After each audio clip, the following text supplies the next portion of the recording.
Il semblerait que ça soit parti. Bon, il est 21h01. Je vous avais donné rendez-vous. Je vais attendre un petit peu que des personnes nous rejoignent. Je vais attendre un petit peu. Là, c'est la première fois que je fais un direct de chez moi. Enfin, c'est pas la première fois, mais ça faisait longtemps et les paramètres de Facebook ne sont pas les mêmes. Du coup, j'espère que ça fonctionne bien. D'ailleurs, je vais essayer tout de suite de regarder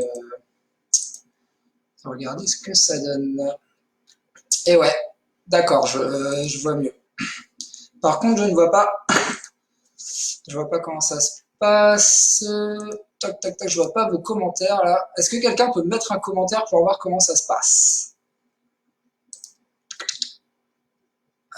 État du streaming, création, clip, sondage, plus, question, non. Là, je vois en fait qu'il y a Pascaline qui doit être là, je pense. Je vois pas vos commentaires. Olivier, tu viens de liker la publication, du coup tu dois être présent. Ah si, ça y est. Oui, le son c'est bon, très bien, merci. L'image ça va aussi. Bon, je suis désolé, aujourd'hui je peux pas vous partager un coin de nature. Vu l'heure, ça aurait été compliqué de tourner en nocturne et puis voilà, avec les conditions de confinement, on peut pas se permettre de se prendre cette liberté-là. Du coup, bah, on va faire ça ensemble. Salut Olivier, merci d'être là, bienvenue. Juste 2 secondes, j'arrive. Je vous laisse juste quelques secondes.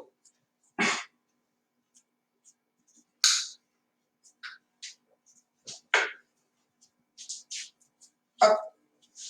Bon, je vous préviens tout de suite. Moi, je me suis servi un petit verre de vin blanc pour passer ce moment-là avec vous. Le son super, tant mieux. J'espère que l'image elle est pas trop sombre. Bon alors, vous avez répondu, je vais regarder en même temps sur le groupe, comme ça va être plus simple. Par rapport au sondage, on est arrivé un peu à des ex-aequo, on va dire. Les deux premiers, c'était les deux thèmes qu'on a proposés, c'était l'après-crise, un éveil des consciences, et si oui, sur quel point, politique, écologique, mode de vie et tout ça. Et l'autre, c'était individu versus collectif. Sommes-nous pas en train de vivre une expérience collective qui vient re-questionner nos habitudes de vie? Et j'aurais pu rajouter nos habitudes de vie individuelles. Du coup, bah, je sais pas trop là déjà les personnes qui sont présentes, qu'est-ce qui vous motiverait le plus vous en termes de sujet?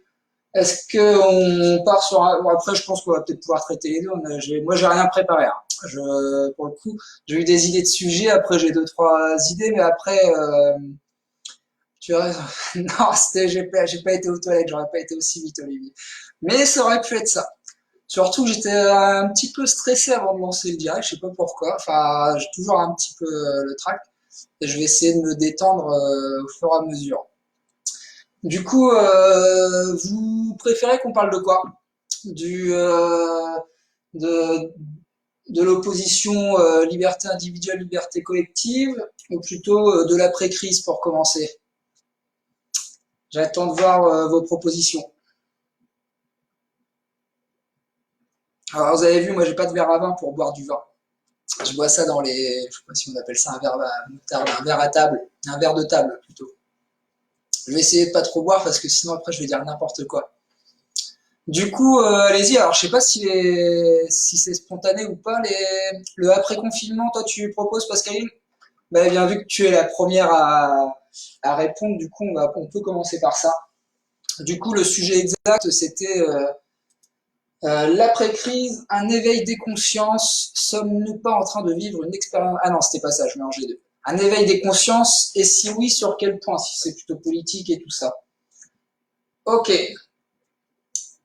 Alors déjà, je pense que je sais pas si quelqu'un voudrait se lancer pour. Ah si, c'est parce qu'il passe pas comme les liberté individuelle et collective. Bah désolé, j'avais pas vu. Ah bah de toute façon, il y a une autre personne qui a validé. Merci, pas. On dira Fanny, c'est plus facile. Du coup, ok, par rapport à l'après-crise. Du coup, je sais pas si ouais, je disais, est-ce qu'il y en a un qui déjà... bonsoir Emma Manu, bienvenue, merci d'être présente. Est-ce qu'il y en a un qui se lancerait justement déjà pour se mettre d'accord sur ce qu'on appellerait un éveil des consciences? Parce que justement, moi, c'est un sujet que je parlais aujourd'hui sur mon mur perso justement.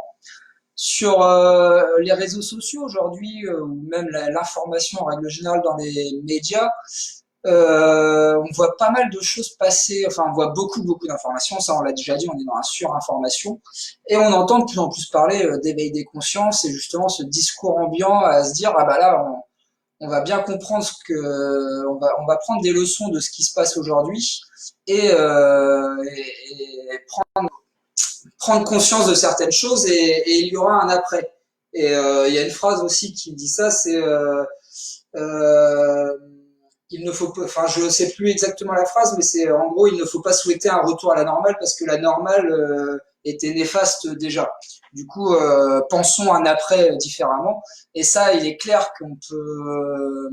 on peut voir partout des personnes qui parlent de ça, que ce soit dans le monde agricole. Là, j'ai partagé sur une page réseau, c'était la vidéo de Maxime de Rostolan, les fermes de l'avenir, qui eux proposent carrément un modèle économique et des solutions concrètes au gouvernement justement pour revoir la politique menée et revoir des essentiels. Et du coup, ah, bonjour Kylian Olivier, éveil des consciences, l'ayahuasca. Alors, du coup, j'ai coupé ce que j'étais en train de dire avec ce que tu dis. Et, ouais, du coup, je pense pas qu'on fasse de lien. Enfin, là, tout de suite, par rapport, on est au tout début du sujet, parler tout de suite d'ayahuasca sur l'éveil des consciences, justement, et je voulais mettre le doigt sur la définition et ce qu'on entend par l'éveil des consciences.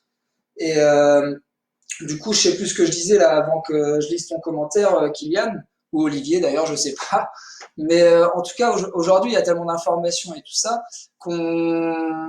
il y a beaucoup de personnes, quels que soient les mondes, hein, que ce soit le monde agricole, le monde industriel, tout ça, qui pensent l'après et qui se disent qu'il faut changer les choses, notamment sur la gestion des ressources, sur développer une économie qui soit respectueuse de l'homme, respectueuse de l'environnement et des ressources. Mais je perds le fil.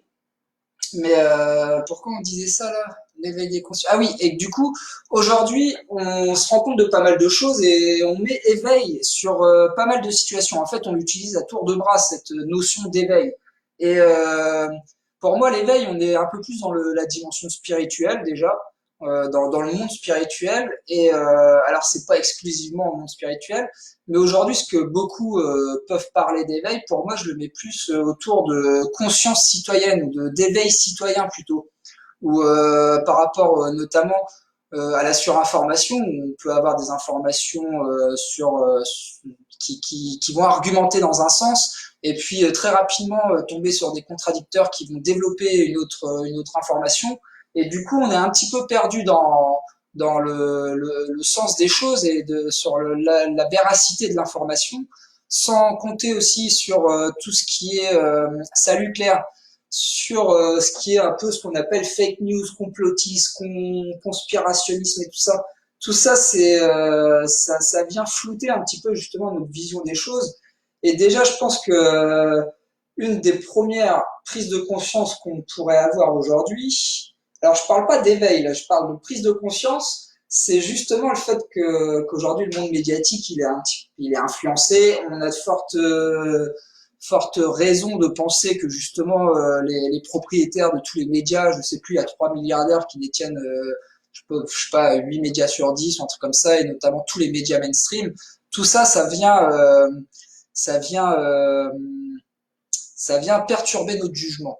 Et c'est surtout, ça ne nous donne pas les éléments pour pouvoir développer un esprit critique et pouvoir réfléchir par nous-mêmes. Et du coup, dans l'éveil des consciences, on peut parler de plein de choses. Du coup, on peut parler, enfin, de l'éveil des consciences. Je pense il faut qu'on fasse attention aux mots parce que enfin, qu'on fasse attention aux mots, mais pas trop non plus parce que sinon, je vais toujours être en train de me reprendre.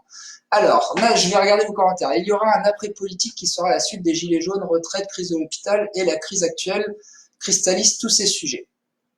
Alors, ouais, Nathalie, la seule nuance que j'apporterai à ce que tu dis, alors oui, il y aura un après politique, ça c'est sûr, qui sera la suite des gilets jaunes, des retraites, crise de l'hôpital. Ça après, oui, ça en fait partie, c'est sûr. Mais après, les gilets jaunes, faut se rappeler que c'est pas non plus, ça représente pas la majorité de la population, même si l'idée de soutien des Gilets jaunes, des revendications, elle peut être forte. Les personnes qui seraient prêtes à aller manifester et aller faire autre chose, enfin contester pour proposer une nouvelle société, là on a bien vu qu'il y a une différence. Après, aujourd'hui, justement, le truc des gilets jaunes, des retraites, de l'hôpital, là on est sur on va dire des choses très importantes et qui viennent définir un modèle de société.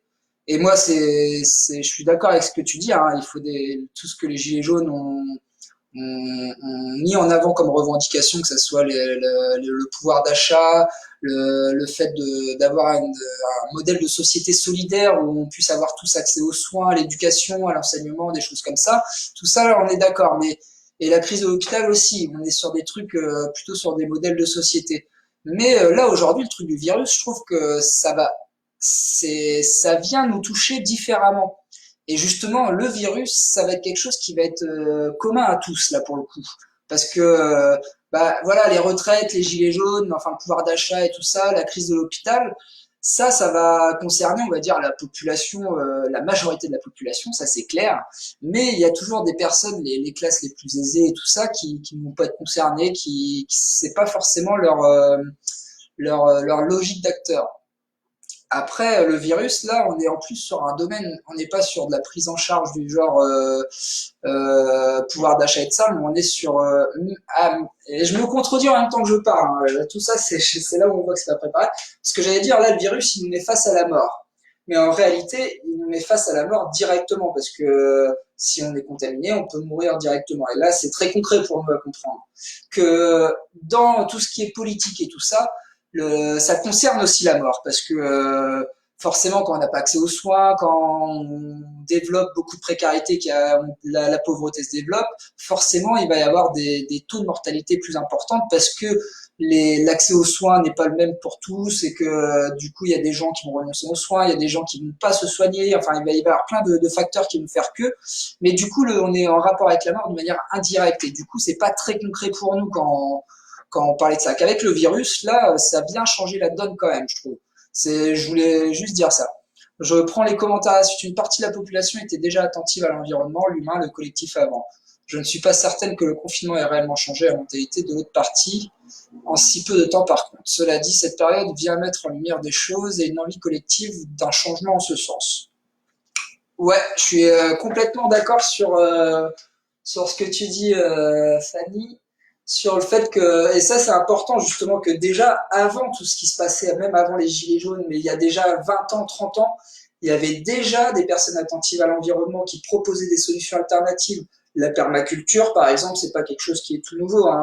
Là aujourd'hui, c'est revenu au goût du jour, mais la permaculture, à la base, c'est une culture de ville pour avoir des rendements dans peu d'espace. Et du coup, on a développé des techniques pour pouvoir avoir une rentabilité raisonnable pour pouvoir se nourrir et tout ça. Du coup, ça, il y en avait déjà avant. Pareil, quand on s'intéresse à l'humain collectif, tout ce qui est valeur humaniste, c'est pas nouveau non plus. Ça, je suis complètement d'accord. Et le confinement, justement, par rapport à notre rapport à la mort. Et c'est là que les médias, ils ont leur importance aussi, parce que selon l'information qu'on aura en notre possession, on donnera un sens aux événements qui se déroulent. Si aujourd'hui on arrive à prendre conscience que le virus, ça peut être le résultat de l'activité humaine, de la surexploitation des ressources, du non-respect de l'habitat, de la faune, de la flore et tout ça, enfin, si on est conscient de ça, et là il y a une prise de conscience, là derrière le confinement, alors pas le confinement lui-même, mais le fait de donner du sens à ce qu'on vit et d'où ça vient, pourquoi ça vient, et les conséquences que ça aura plus tard, et l'impact que ça peut avoir sur notre mode de vie, parce que là clairement on est en train de vivre un truc justement qui est à l'antipode des valeurs à la française où on prône la liberté à tout va et tout ça, et, et voilà. Je regarde les commentaires. Le virus propage en plus du confinement et de la crainte, mais aussi des idées plus subversives sur la société. C'est-à-dire plus subversive. C'est-à-dire, Olivier, toi, tu parles, par exemple, est-ce que tu parles, par exemple, Olivier, de ça? Quand tu dis ça, est-ce que c'est, par exemple, les personnes qui vont pousser à la révolte ou on sent qu'il y a un vent de colère, hein, déjà par rapport à la gestion de la crise du gouvernement et de ça. Mais tout ça, c'est, comment dire, tous les parasites qu'il peut y avoir actuellement justement dans la communication et tout ça. C'est, je continue j'espère que le après du confinement nous permettra de s'unir afin de ne pas recevoir le fameux vaccin, de s'unir aussi pour la 5G car tout n'est pas acceptable sur la vie. Alors là, Pascaline, il y a plusieurs choses. Euh, comment dire? Alors, sur la première partie, je suis complètement d'accord et que ça va permettre, que ça pourra nous permettre de s'unir, mais je suis même pas sûr. Après, de recevoir le fameux vaccin. Quand tu dis le fameux vaccin, ça, je sais pas exactement de quoi tu parles. Oui, je pense que tu parles de justement ce qu'on entend beaucoup. Alors, les grandes lignes, c'est on nous mettrait un vaccin avec une puce dans le corps pour pouvoir nous suivre et tout ça, pour ce qui serait justement dans la privation de liberté, nous observer et tout ça. Et la 5G, oui, j'ai vu aussi des théories. Alors, je vais pas dire. J'aime pas là parce que c'est compliqué justement aujourd'hui et je trouve ça assez fou, c'est de catégoriser dans le langage commun le truc de la 5G qui est là pour permettre le contrôle de l'espèce humaine, nanani nanana, clairement dans le langage commun, je dis ça comme ça pour me froisser avec personne, ça va être plutôt catégorisé dans le truc des conspirationnistes. Et ça, je crois qu'il faudrait faire tout un sujet par rapport à ça. Parce que la 5G, oui, c'est néfaste. C'est apparemment ça peut avoir des effets sur l'environnement et tout ça. Après, de donner des explications et d'aller plus loin dans le truc, de contrôler l'humain, de faire tout ça, je demande à voir. Enfin, comme vous savez, toutes les théories, moi, ce qui, j'ai du mal en ce moment sur l'information parce que je suis du genre à aimer à donner un sens aux choses. Mais comme tout le monde, justement. Et l'effort qu'il faut faire aujourd'hui, enfin que moi je fais personnellement, c'est d'essayer de me positionner le moins possible. Mais malgré ça, je sens que je me positionne. Et là, cette histoire de 5G et tout ça, moi je vois clairement que, comment dire, il y a un truc, et je vous invite à regarder, c'est la chaîne d'hygiène mentale sur la zététique. Même s'il faut pas voir que par la zététique, je trouve que ça nous donne des repères et c'est important. C'est important pour le traitement de l'information, c'est important pour connaître les mécanismes mentaux des êtres humains face à l'information et tout ça, et tous les biais cognitifs qu'on peut avoir.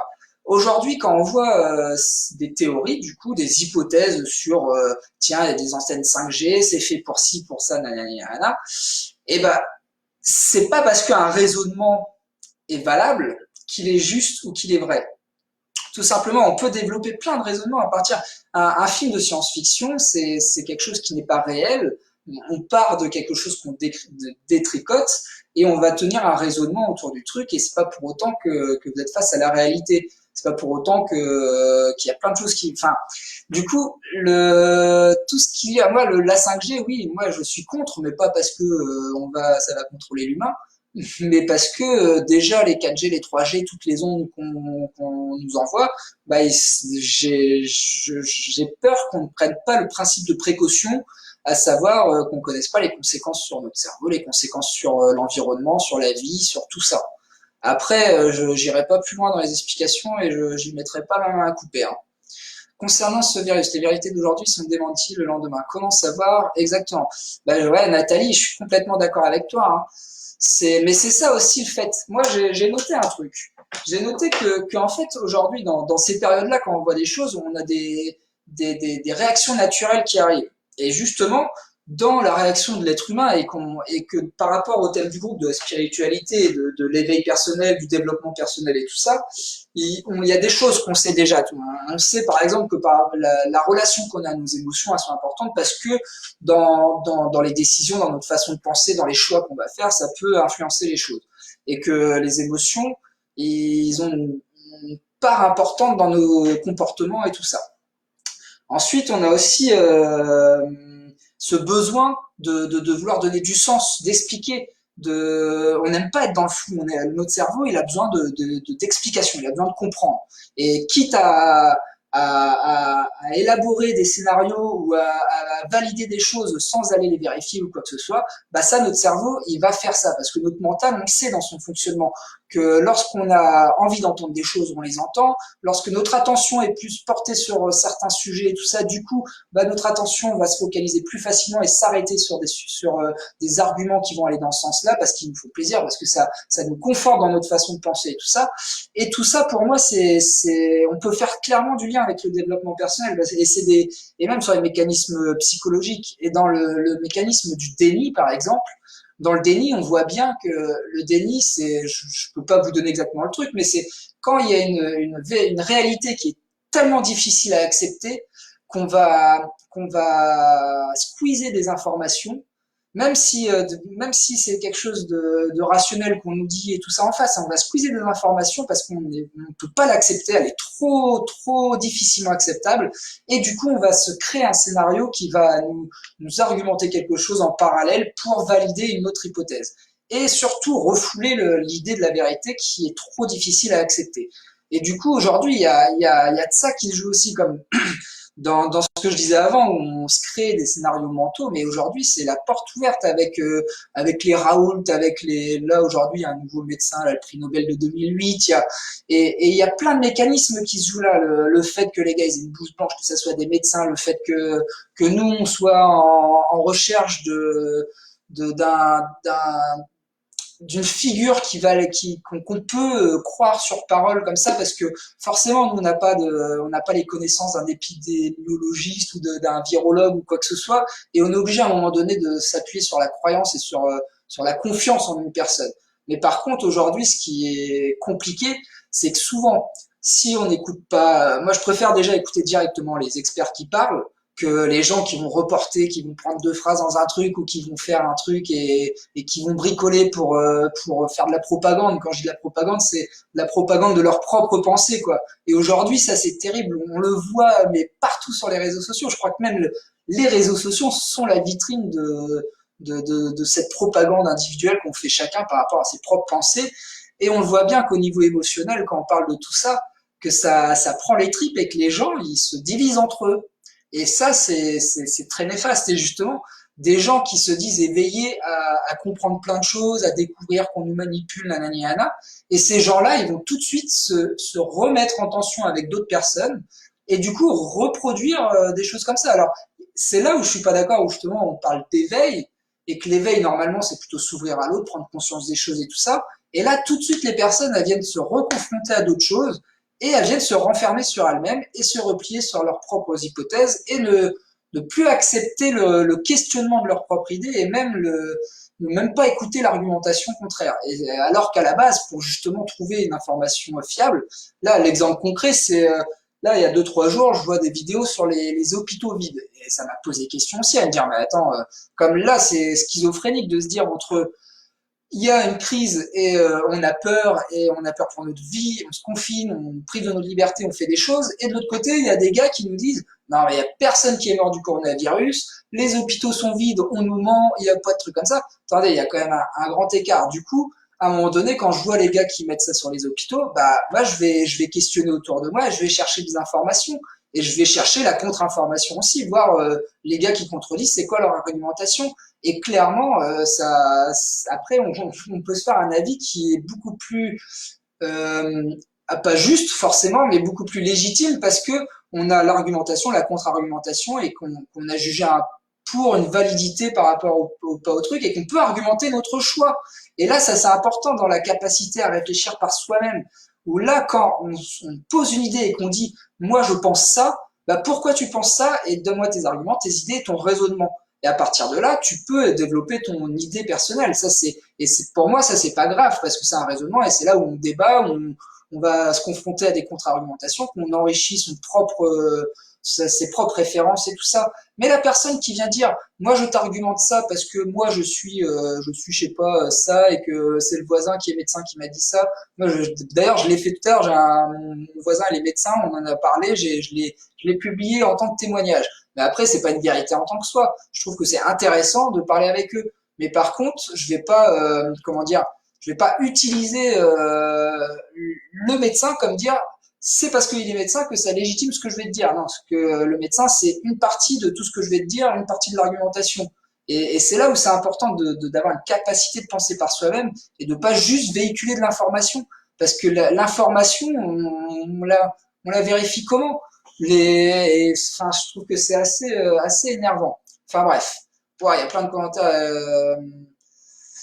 Et sur ça, je pense que c'est important. Je comprends bien ton message concernant ça. Ne crois-tu pas que nous mettre tous déjà fichés en nous donnant l'information Mais bien sûr, Nathalie, en plus, tous, moi je suis d'accord avec toi, Nathalie, on est déjà fichés sur nos réseaux, ils ont pas besoin de la collecter un peu partout. Ouais, je suis d'accord aussi, Fanny. Ben ça, il y en a déjà partout après hein, des discussions. Hein. Franchement, que ce soit dans la, sur le terrain, que ce soit au niveau politique, au niveau militant, au niveau citoyen, au niveau de... Normalement, il y a plein de trucs, mais après, je pense quand même qu'il faut que qu'il y ait une méthode. Et le RIC, le référendum d'initiative citoyenne, peut proposer une méthode justement pour pouvoir récolter et discuter tous ensemble et pouvoir voter, donner notre avis, mais aussi surtout ce qui est important avec le RIC, là on ne pourrait pas mettre de RIC tout simplement à cause des médias, parce que le RIC, pour pouvoir faire des choix individuellement, il faut avoir les bonnes informations en sa possession. Aujourd'hui, les médias ne donnent pas les médias en notre possession pour avoir un avis et faire des choix. Et c'est complètement asservissant d'ailleurs comme situation de se dire aujourd'hui, on peut faire confiance ni aux médias, ni au gouvernement, ni à personne. Enfin bref. Oh mince. Oh, Olivier, pourquoi tu dis ça? L'échange, c'est laisser parler l'autre.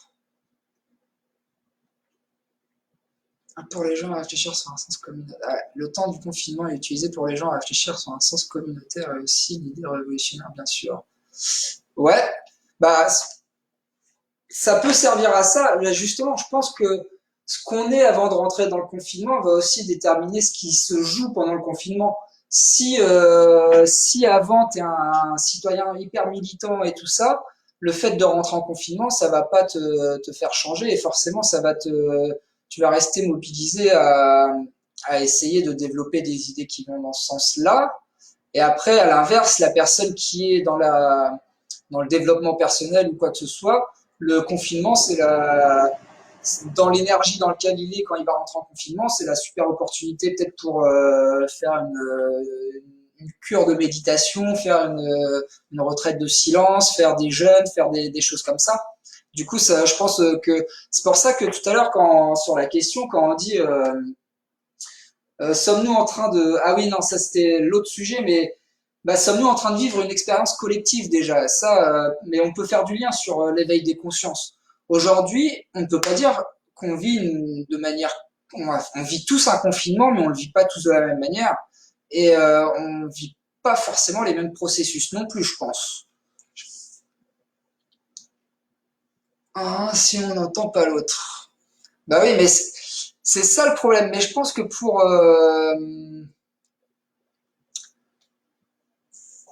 ah, 2 secondes, j'ai. Hop.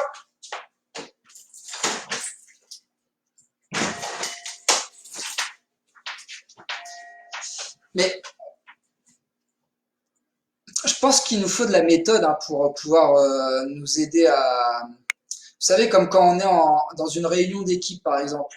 Dans une réunion d'équipe, on va mettre en place des choses pour pouvoir justement de distribuer la parole, donner des temps de parole égaux à tous et de pouvoir donner des temps de réponse et tout ça, faire des tours de table pour se présenter. Enfin, du coup, il nous faut aussi des méthodes pour pouvoir apprendre aussi à. Quand je pense que ça fait aussi partie de l'éducation d'être humain, de pouvoir communiquer, s'écouter et échanger.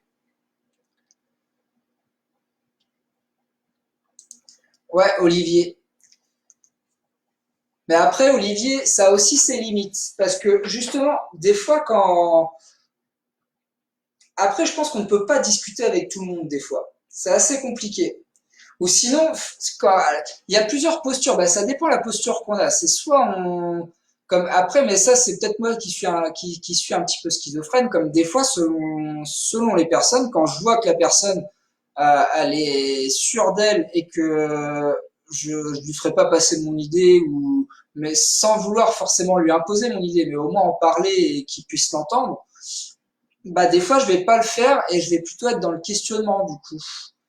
Moi, je trouve que le questionnement, mais après, c'est compliqué quand même, des fois. Moi, je pense.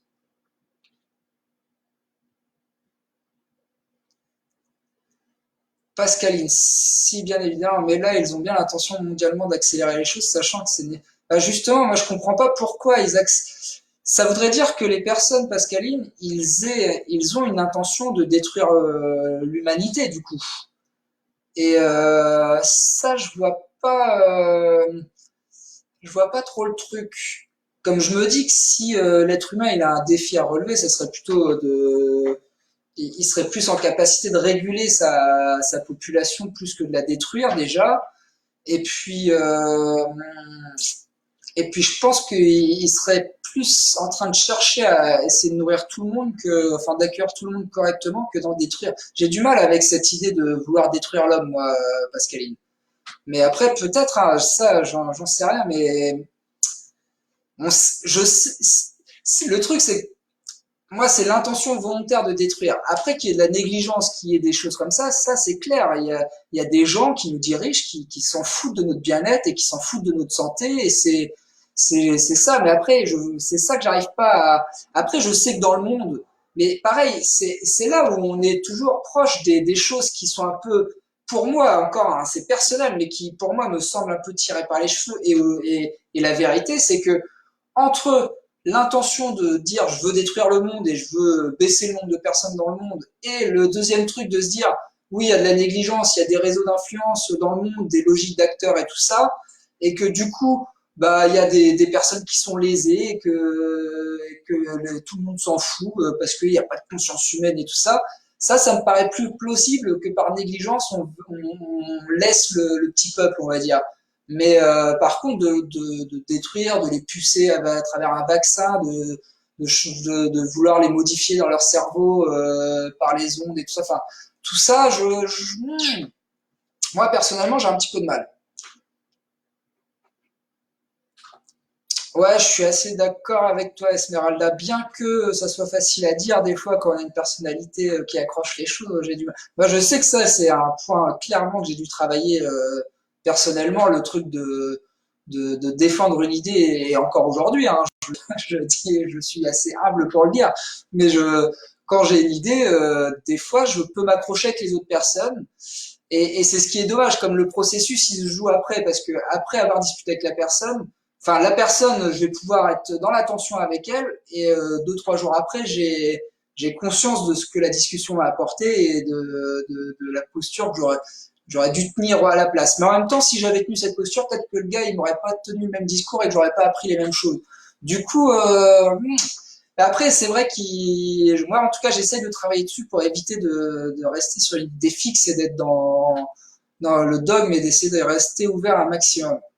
Mais je pense que selon les personnes, c'est plus ou moins facile. Ça dépend.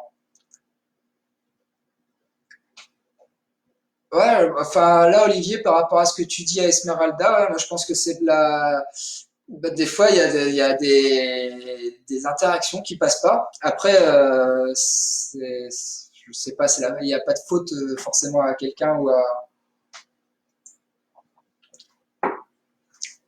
Salut Lily Zoli, excuse-moi, je t'ai pas dit bonjour.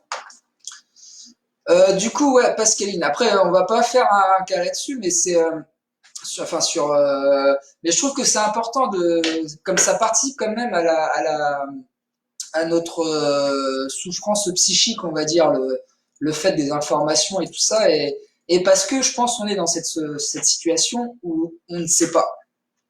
On ne sait pas et on n'a aucune certitude. On peut émettre des hypothèses, mais après, émettre des hypothèses pour émettre des hypothèses, et c'est quand même c'est quand même assez compliqué. Je regarde juste si ah oui, bah justement, par rapport à ce qu'on disait là. Alors après, sauf si vous avez un autre commentaire, c'est quoi que tu vois? Je comprends pas, Claire, ce que tu dis. Ouais, comme à un moment donné, je me posais la question de notre indépendance psychique, justement. Et se poser la question de notre capacité à être manipulé. et être incrédule face justement à l'information, comment on traite l'information. Et ça, on peut le voir déjà dans la société, hein, comment on peut se sentir manipulé des fois, où on sait pas trop, enfin voilà. Mais ça, je me dis que là, ça se joue, enfin, on en a conscience, pas forcément avec le confinement, parce qu'on peut en avoir largement conscience avec le traitement médiatique dans tous les faits qu'on vit depuis assez longtemps, enfin. Mais dans le côté spirituel. Dans le côté spirituel, on peut vivre le même processus. C'est-à-dire qu'à un moment donné, il y a des personnes qui sont dans le bien-être, dans la spiritualité, et qui sont assez doués et qui sont fins manipulateurs, et qui du coup peuvent engrainer des personnes dans des histoires un peu difficiles. Et c'est un peu je trouve que ça se rejoint. En fait, ça vient questionner notre capacité, notre esprit critique et notre autonomie psychique, en fait, notre capacité à pouvoir penser par nous-mêmes, à pouvoir prendre des décisions par nous-mêmes. Et quand, là, aujourd'hui, on est dans une position de vulnérabilité quand on est face à ce virus-là par rapport, parce que notre vie, alors, soit on nous fait croire, soit c'est vrai, hein, moi je m'en, enfin, en tout cas, quoi qu'il arrive dans nos ressentis, nos vies, elles sont en jeu quand même, là. Et du coup, on manque d'informations, on ne connaît pas les tenants, les aboutissants, d'où ça vient, pourquoi, comment ça va se passer, tout ça. Du coup, on est vraiment dans une position de vulnérabilité. Et comme une personne, des fois, individuellement dans sa vie, peut être dans une situation de vulnérabilité parce qu'elle vit quelque chose de difficile, parce que elle a eu un parcours de vie compliqué, qu'elle a été rabaissée, que ci, que ça, nanani, nanana. Du coup, ça, c'est des personnes qui sont ciblées par justement des manipulateurs, par des personnes qui parlent bien, des personnes qui ont créé qui ont rodé leur approche et qui vont vendre du bien-être à ces personnes-là et qui vont jouer sur cette vulnérabilité. Et là, oh, bah oui, la manipulation psychologique aussi, mais c'est un phénomène aujourd'hui qui nous rend encore plus fragile, je pense, et qui nous expose encore plus. Parce que quand on voit aujourd'hui les phénomènes, par exemple, de personnes qui... Alors, je vais essayer de prendre un phénomène où on est tous d'accord. Par exemple, le truc de la Terre plate. J'ose espérer Enfin, j'espère, hein, et c'est là où c'est drôle, c'est que on a des certitudes et qu'on arrive à plus les avoir. Mais bon, pour moi, la Terre, elle est ronde. Normalement, on est tous d'accord. Et on se dit que cette information-là, aussi vérifiable soit-elle, peut être remise en question et des personnes peuvent développer des raisonnements plus ou moins farfelus. Des fois, le raisonnement il tient la route, mais il y a quelques postulats qui sont pas forcément vrais. Mais du coup, vous voyez bien qu'aujourd'hui, il y a des personnes qui plongent dedans à fond et qui peuvent croire qu'aujourd'hui, en fait, on nous ment et que la Terre est plate. Et après, qui vont développer une histoire autour de ça. Pourquoi on nous dit que la Terre est ronde? Alors qu'elle est plate? Nanani, nanana. Ça, c'est un très bon exemple, je trouve, pour montrer déjà qu'un raisonnement est complètement juste, mais que ça peut être complètement con. Enfin, désolé, c'est pas bien, c'est un jugement, mais qui peut être faux. Et que derrière, en fait, les personnes, et c'est là que c'est compliqué de discuter avec les personnes. Parce que là, quand on se retrouve avec une personne qui vous tient un argument et que tu lui mets A plus B, ça plus ça, le temps que l'autre il a foi en ce qu'il dit, bah, t'arriveras pas à le faire changer d'avis. Et là, on est face, et c'est là où on est face à un souci, je pense, de conscience collective et tout ça, parce que l'éveil des consciences, c'est pas parce qu'on a c'est bien un des problèmes aussi, et ça c'est un truc mental aussi. Dès qu'on découvre un truc, on va avoir l'impression qu'on se fera plus manipuler, ou que on sait tout, ou qu'on a découvert tout le poteau rose, alors qu'en réalité on a découvert un truc, et que le truc c'est il y a plein d'autres choses en fait qu'on sait pas, mais que d'un coup on a l'impression de se sentir de comprendre tout. Mais c'est pas pour autant qu'on comprend tout et ça peut nous emmener dans une sorte des faux chemins et développer des trucs un peu à la noix. Ouais, Nathalie, non, Nathalie, je disais que moi, elle est ronde. Et c'est là qu'il faut ouais, et là, je suis tout à fait d'accord, justement, parce que moi, là, tu m'aides à faire la transition, Esmeralda, parce que c'est là qu'il faut lâcher, c'est justement quand il faut accepter l'idée, je pense, d'être dans l'incertitude. Et dans les besoins naturels, il y a ce besoin d'immédiateté là. On a à tout prix besoin d'avoir le truc. Aujourd'hui, on le voit hein, dans le fonctionnement de l'information, où l'information elle est spontanée. Aujourd'hui, le travail journalistique il est négligé parce que pour mener une enquête, aller vérifier une information et tout ça, c'est pas dans l'heure. Aujourd'hui, BFM Télé, ils nous sortent des informations dans l'heure, ils ne vérifient pas leurs sources. Il y a là l'histoire de Ligonès là qu'ils ont reconnu et 3 heures après, en fait, ils s'étaient rendu compte que c'était pas lui, mais ils ont pas vérifié l'information. Enfin bref, voilà, il y a. Et aujourd'hui, nous, on est dans l'immédiateté, on veut avoir réponse tout de suite aux choses, on veut avoir accès aux choses tout de suite, et on n'est plus dans cette capacité d'acceptation des choses, accepter d'être dans l'incertitude, accepter de ne pas avoir la réponse, accepter de ne pas avoir raison, accepter de n'être pas sûr de ce qu'on dit, et, attends, là j'ai mes yeux qui vont sur les oui Cécilia, sur les commentaires. Oui Cécilia, bonjour Cécilia. Oui, chacun croit ce qu'il veut bien croire, mais justement, est-ce qu'à un moment donné, il faut pas lâcher, ne pas chercher à croire les choses, à croire des choses? Est-ce qu'à un moment donné, pensez-vous qu'il est possible justement d'avancer sans croire en quelque chose, sans avoir besoin d'avoir une réponse sur quelque chose? Je, Moi, je pense qu'on a besoin d'avoir certaines réponses quand même, et qu'on va faire tout pour, par exemple, une des réponses, est-ce que sinon, qu'est-ce que trop cool qu'on ne sache pas tout. Sinon, qu'est-ce que ce sera mieux? C'est cool d'être curieux, d'apprendre tous les jours. Oui, c'est vrai. Mais là, on parle plus de savoir pour avoir un équilibre interne. Parce que là, le fait, par exemple, de pas savoir que le virus, ce que ça va donner dans l'avenir, le fait, après, on n'est pas obligé de se poser la question, mais d'où il vient, est-ce que c'est un truc qui s'est échappé intentionnellement d'un laboratoire, ou est-ce que c'est un accident d'un laboratoire, ou est-ce que c'est vraiment la chose d'un processus naturel du fait de l'activité humaine? Est-ce que vous voyez que c'est plein de choses différentes et selon ce que ça va être, on va avoir des postures différentes. Ouais, mais c'est bien, Cécilia, c'est pas, je suis d'accord. Mais il faut le libre arbitre de tout le monde. On voit bien justement, si je sais pas si tu étais là juste avant, qu'ils mènent les gens dans des croyances qui peuvent être des fois dangereuses et qui biaisent complètement la réalité des choses. Après, on peut, on peut se faire un monde où on est tous illuminés et on s'invente des choses, mais je suis pas sûr qu'on puisse continuer à vivre en société comme ça.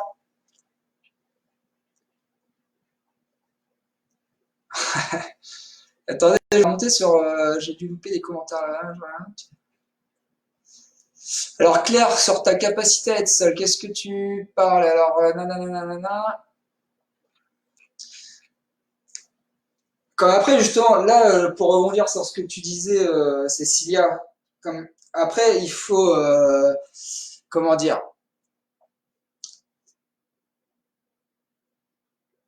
comme je voulais faire du lien entre justement ce qu'on disait sur l'individuel et le collectif. Parce qu'aujourd'hui, on en est, mais même dans la foi, dans le truc, enfin, je vais essayer de reprendre. Aujourd'hui, tout à l'heure, je voyais un truc sur le médecin, la Montagnier, qui parlait de trucs, qui parlait que le coronavirus c'était le VIH, enfin qu'ils avaient mis une partie du truc du génome dans l'ADN du virus, ou je sais pas quoi, je n'utilise pas les bons termes, mais bon, vous m'avez compris. Et du coup, là, en fait, c'est pourquoi je disais ça. Je perds le fil. J'ai perdu le fil. Quelqu'un.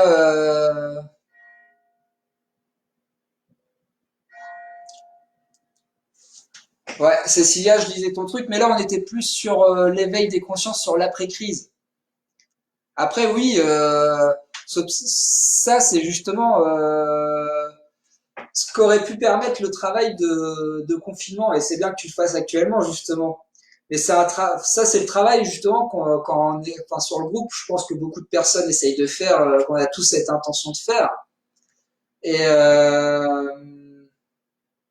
se reconnaître, par contre, attends, je reprends juste s'observer et se connaître et se reconnaître et avoir son propre jugement des choses. Ça, c'est dans le cinquième accord Toltec, Cécilia, t'es sûr?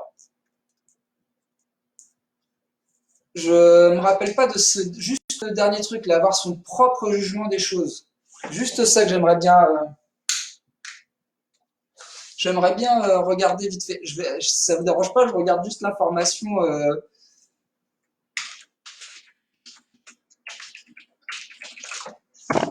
Mais ça, oui, alors pour l'éveil des consciences, aujourd'hui, ça pourrait être quelque chose de bien, je pense, moi.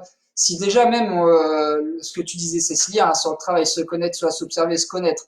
Moi, j'aime juste tu sais, aux mécanismes mentaux que d'ailleurs les accords Toltec aident à observer hein, quand ils parlent de la parole impeccable, quand ils parlent de faire de son mieux et tout ça. C'est des choses qui sont importantes dans le développement personnel. Mais du coup, là, dans le confinement, ouais, on pourrait justement tirer des leçons de ça sur l'éveil des consciences, à se rappeler des essentiels. Mais justement, ce qui est frustrant, c'est moi, je ressens pas d'énergie collective qui vont dans ce sens-là. Mis à part sur le fait de l'environnement, sur la consommation, le fait aujourd'hui, ce qui est positif, c'est que les producteurs locaux et tout ça, ils s'organisent et tout ça. Mais après, par rapport au mode de vie de l'individu, et c'est là, je pense que là où nous, on aurait beaucoup de difficultés, c'est contrairement par rapport à notre liberté individuelle. Aujourd'hui, nous, on évolue dans une société où les libertés individuelles, elles sont très importantes, comparé à un pays comme la Chine ou des pays où justement le collectif prime sur l'individu. Je dis pas que ça, c'est mieux que l'autre. Mais en tout cas, nous, individuellement, je pense que on est trop attaché à nos libertés individuelles pour accepter que le collectif nous passe dessus. Et que aujourd'hui, si tu dis à un Français bah on va te limiter ton achat d'Android, par exemple, tu as le droit d'acheter qu'un Android tous les je sais pas combien de temps, ou t'as pas le droit de prendre l'avion tant de fois par an, plus de tant de kilomètres pour l'impact carbone, toutes ces choses-là, je suis pas sûr que les Français sont prêts à l'accepter si on leur impose pas. Parce que on le voit très bien, hein, mais même là, je sais qu'il y a des gilets jaunes qui sont présents, mais les gilets jaunes, c'était les premiers à être anticapitalistes, à aller manger à McDonald's après la manifestation. C'est le même exemple. Et c'est là où, si on avait une réelle prise de conscience, et ça, c'est aussi ce que je disais sur le mur là, il y a quelques jours, une prise de conscience, ça t'amène à changer parce que ça veut dire que tu réalises l'importance des choses ou tu découvres des choses qui font que tu ne peux plus continuer pareil qu'avant. Et que si tu continues dans le même comportement qu'avant, tu vas t'en rendre malade parce que tu vas t'en faire une mauvaise conscience, tu vas te faire de mauvais sang et c'est là qu'on peut développer la maladie et tout ça. Et que la conscience, si tu prends conscience de quelque chose, tu prends conscience que tu fais du mal à quelqu'un, bah t'arrêtes de lui faire du mal, tu vois, tu vas pas continuer à lui faire du mal et à te dire, ah, ça me fait du mal de lui faire du mal, mais je continue. Non, à un moment donné, tu arrêtes, c'est pareil, mais dans tout. Et du coup, la prise de conscience, s'il y a une réelle prise de conscience, les gens ils changeront par eux-mêmes, moi je pense, parce qu'il n'y a pas besoin de. Mais je ne crains que ça soit difficile et des prises de conscience, il n'y en aura pas qu'une. L'insurrection des consciences, bah oui, non, mais dans le sens, moi aussi, Claire, je serais pour l'insurrection des consciences, dans le sens, il serait temps que les consciences se réveillent et qu'on arrête de regarder à côté quand il y a un SDF à côté, qu'on arrête de pas voir que le mode de vie des Français. Je vous rappelle quand même que nous, les Occidentaux, on représente on n'est pas la majorité du tout de la population mondiale, mais par contre que le mode de vie d'une minorité comme nous, à avoir des iPhones, des écrans plats, à avoir du confort comme ça, on est en train de pourrir la vie à tous les pauvres sur les autres continents, quoi. On est en train d'exploiter les ressources des pays africains, on est en train de...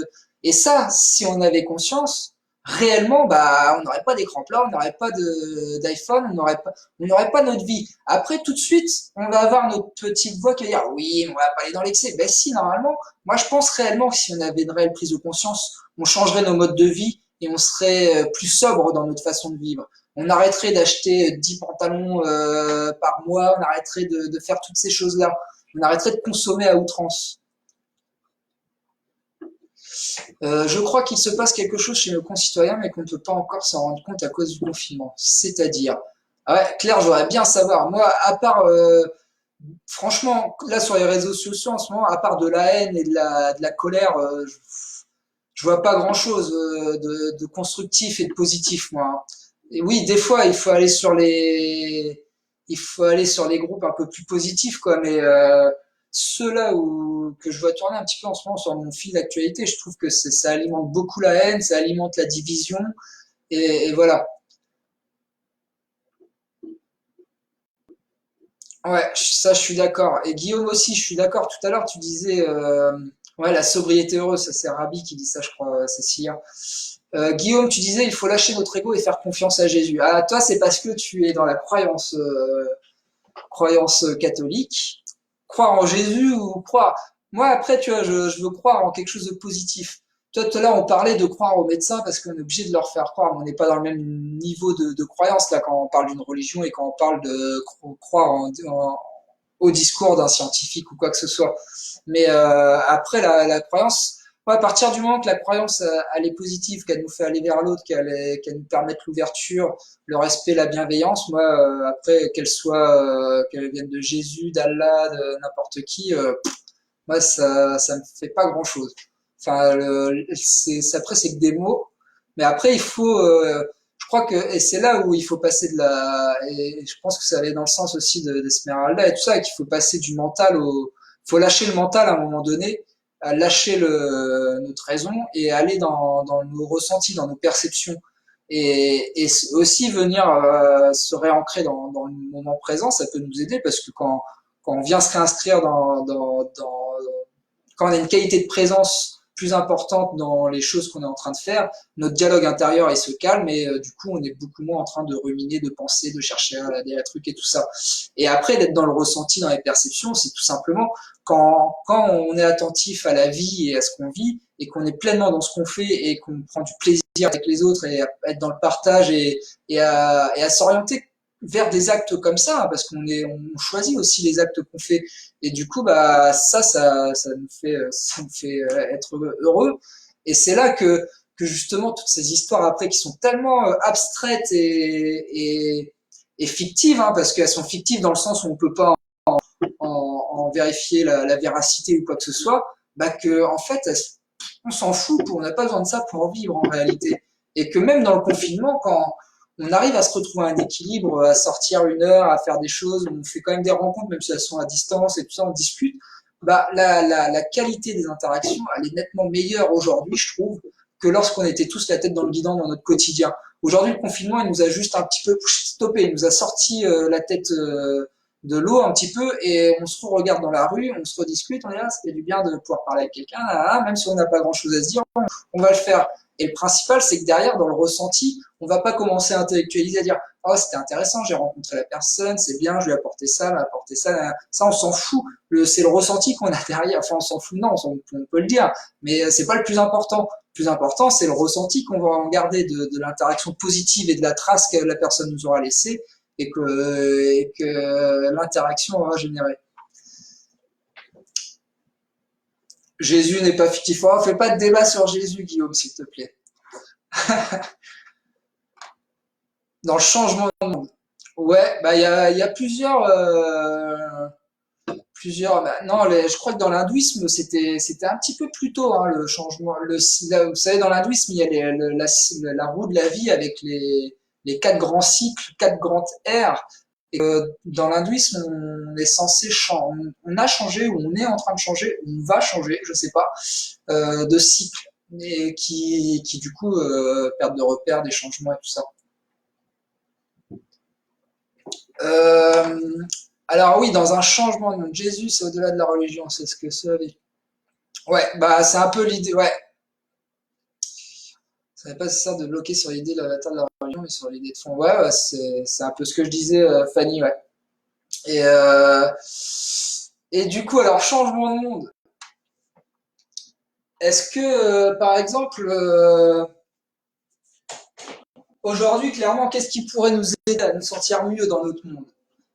Enfin, ouais, à aller mieux. Il y a déjà tout ce que, par rapport à nous, mais comme changer le monde, il y a tellement de choses à dire. On pourrait, moi, je pense déjà, même si la mondialisation, vous savez, le fait j'allais dire une connerie, la mondialisation, elle nous a donné, elle nous leurre un petit peu, enfin, par rapport à avant, mais même le progrès et tout ça, tout nous fait aller plus vite, hein. Avant, tu voulais faire 50 km à cheval, tu mettais pas autant de temps qu'en voiture. Aujourd'hui, quand tu vas aux États-Unis, c'est beaucoup plus rapide qu'avant quand tu prenais le bateau pendant des mois. Enfin bref, aujourd'hui, ça, faut se dire que c'est pas parce qu'on a cette capacité à pouvoir aller aux États-Unis qu'on est tous dans l'obligation d'y aller. Et que, par exemple, moi, je redis le truc des avions, mais voyager, c'est pas un droit, comment dire, la mobilité est un droit, mais après, je pense qu'à un moment donné, si c'est néfaste que tout le monde voyage, fasse 10 000 km par an avec un avion et que ça pollue et qu'on constate que c'est pas possible de continuer comme ça, bah, il faut se dire que notre liberté individuelle, elle va se réduire pour l'intérêt du collectif, c'est-à-dire la nature, l'environnement, les trucs comme ça. Pareil, si à un moment donné on se dit oui bah le pétrole, il y en a plus, ou ça crée trop de conséquences néfastes sur un environnement, sur une population et tout ça, on peut pas continuer comme ça. Mais en fait, il faut être en capacité à pouvoir réduire sa liberté individuelle, moi je pense quand même. Je sais pas si ça vous êtes d'accord. Mais réduire sa liberté individuelle, ça veut pas dire arriver dans un état liberticide, hein. Ça veut pas dire qu'on vous retire vos libertés. C'est-à-dire qu'à un moment donné, il y a certaines libertés aujourd'hui qu'on a qui sont faciles à accéder, mais qui sont néfastes pour l'envie, pour tout le monde, quoi, pour le système humain, pour l'environnement, pour le durable, mais que ça s'impose aussi après aux industriels. Je pense qu'il y a un gros travail à faire au niveau des industriels. Déjà, comme il y a aussi ce truc-là, après, il n'y a pas que les libertés individuelles, il y a aussi cette vision qu'on a de l'entreprise et on les laisse faire ce qu'ils veulent. Ils peuvent commercialiser des produits qu'ils n'ont pas testés, ils peuvent emballer leur de plastique, de suremballage et tout ça. On leur dit rien. Enfin, c'est les entreprises qu'on devrait un petit peu contrôler aussi, je pense.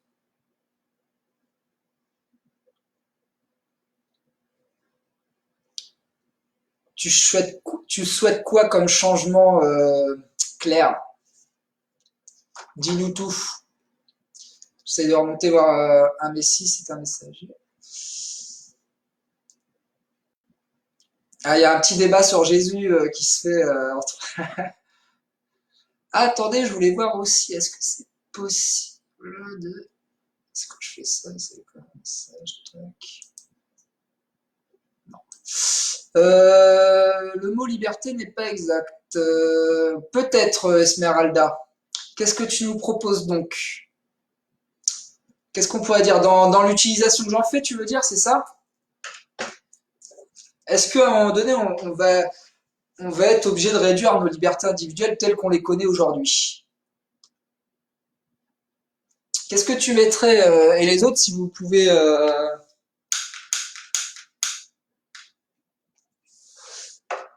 Je comprends pas, Cécilia, pourquoi tu dis pour le moment je bouge pas.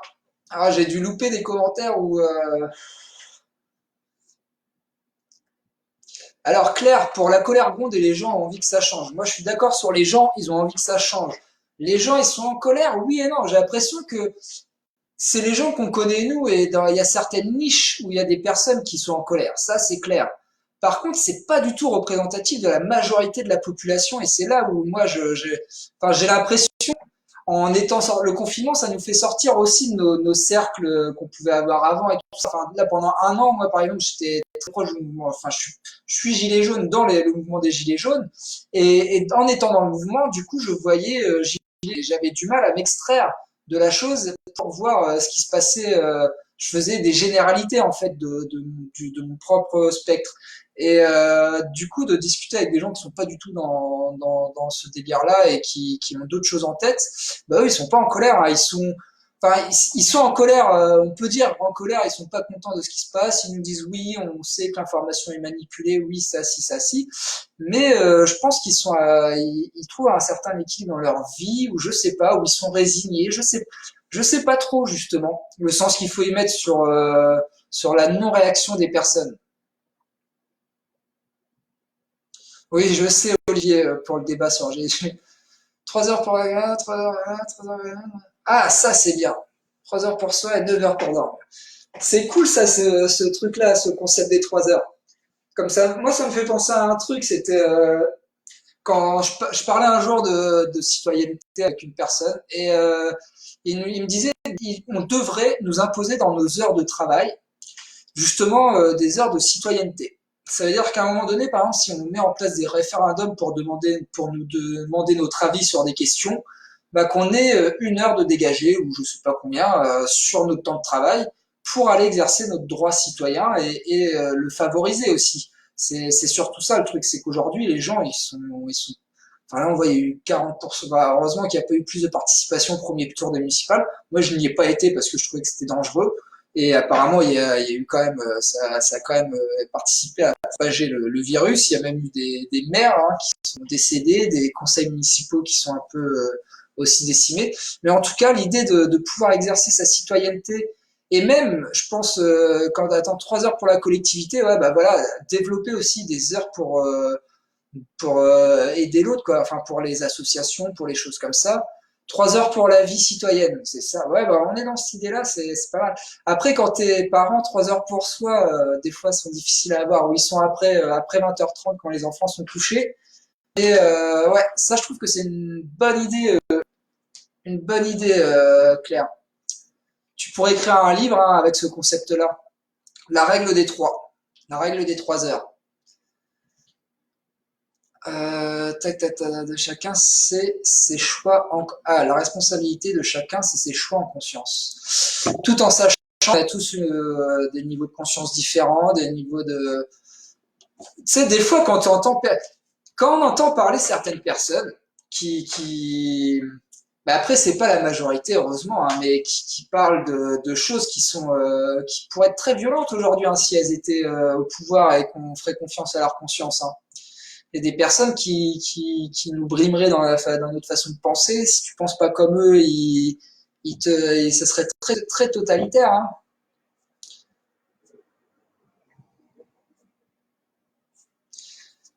Ça, c'est aussi intéressant, je trouve, Fanny, ce que tu dis. Si nous changeons ensemble nos modes de vie, que nous choisissons ensemble, nous créons nos libertés collectives. Ouais, nous créons notre propre liberté en créant les choses. Et c'est aujourd'hui justement c'est en faisant des choix justement c'est freiné, Célestin Freinet, un pédagogue qui disait ça dans sa pédagogie auprès des enfants, qui disait que c'est la contrainte qui est paralysante. La contrainte est paralysante pour l'enfant. C'est-à-dire qu'à un moment donné, quand on contraint quelque chose à l'enfant, il va avoir du mal à s'y soumettre. Mettez un choix à l'enfant et ça va être beaucoup plus facile pour lui. Et du coup, nous, quand on est acteur et qu'on choisit, eh ben, c'est plus facile pour nous d'accepter les décisions, même lorsqu'elles sont défavorables. Et ça, c'est intéressant. Et ça, Freinet le dit aussi. La contrainte est paralysante et laisser la personne choisir. Et même si le choix lui est, je sais plus comment il dit, vous regardez les invariables de Freinet, il a fait une vingtaine d'invariables pédagogiques. Et c'est assez intéressant, ça donne des repères. Et ça, c'est intéressant justement de se dire. Et aujourd'hui, c'est ce qui est agaçant aussi. Aujourd'hui, on va beaucoup juger. C'est Carl Jung hein, qui disait ça. Aujourd'hui, la plupart jugent parce que réfléchir demande un effort, un truc comme ça. On ne fait que accuser. On va chercher la responsabilité, on va faire des choses comme ça. Mais par contre, il y a peu de personnes qui pensent à construire, qui pensent dès aujourd'hui à incarner les valeurs qui voudraient voir demain. Et il y a peu de personnes qui vont faire cette propagande positive de la vie, quoi. De se dire, moi, non, moi, je vis comme ça, moi, j'ai envie de pouvoir interagir avec mes voisins, avec mes petits commerçants, j'ai envie d'aller voir les producteurs, j'ai envie de dépenser l'argent auprès des familles qui sont ici. C'est que quand je vais nourrir le producteur, je sais que bah, ça va participer à faire son salaire, à faire l'enseignement de ses enfants, de les soigner, les habiller, tout ça. Bah, j'ai envie de faire ça au lieu de donner de l'argent, par exemple, à un Carrefour, un truc comme ça, où tu es en train de gaver des actionnaires qui sont en train de justement pourrir le monde, quoi. Ça, si on en avait bien conscience, on arrêterait de faire ça. Mais après, ouais, il faudrait qu'on arrive à faire ça. Moi, par exemple, je suis OK sur le fait que chacun est différent et a sa propre vérité et qu'il faut la respecter. C'est son expérience. Après, je suis quand même heureux rapide des consciences, justement, Cécilia. Et après, toi, ce que tu dis, ça a ses limites aussi, parce que imagine, t'es confronté à des gens qui s'opposent à ta façon de penser, qui du coup, après, vont peut-être te gouverner ou quoi que ce soit.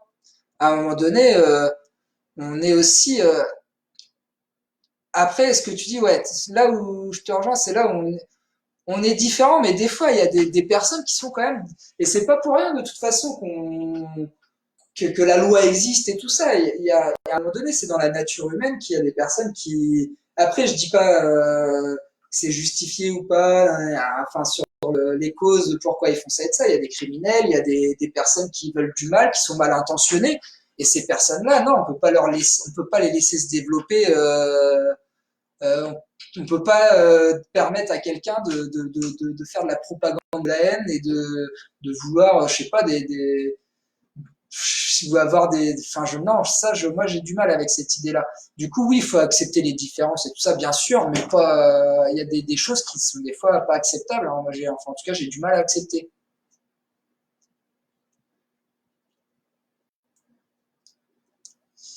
Joli, hein. Dans mon tout boulot sera utile à la collectivité. Non, sinon, c'est qu'il n'a pas de raison d'être. Bah, logiquement, Claire, normalement, tous les boulots sont censés être utiles, hein. Je ne sais pas si. Après, il y a des boulots, c'est ça, hein, il y a des boulots qui sont plus ou moins drôles à faire et qui sont plus ou moins gratifiants, alors que justement, et c'est moi, c'est ce qui est agaçant. C'est quand je travaille avec des jeunes, souvent c'était quand on était dans les foyers, ils avaient du mal à respecter le travail des personnes qui faisaient le ménage.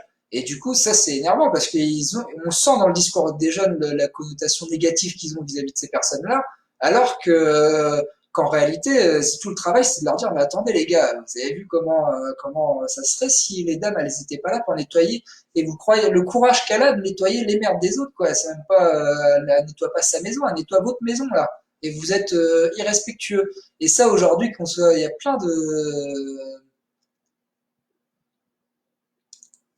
Personne n'est contre moi, et je suis mon patron. Bah si, tu vis dans une société quand même, Cécilia.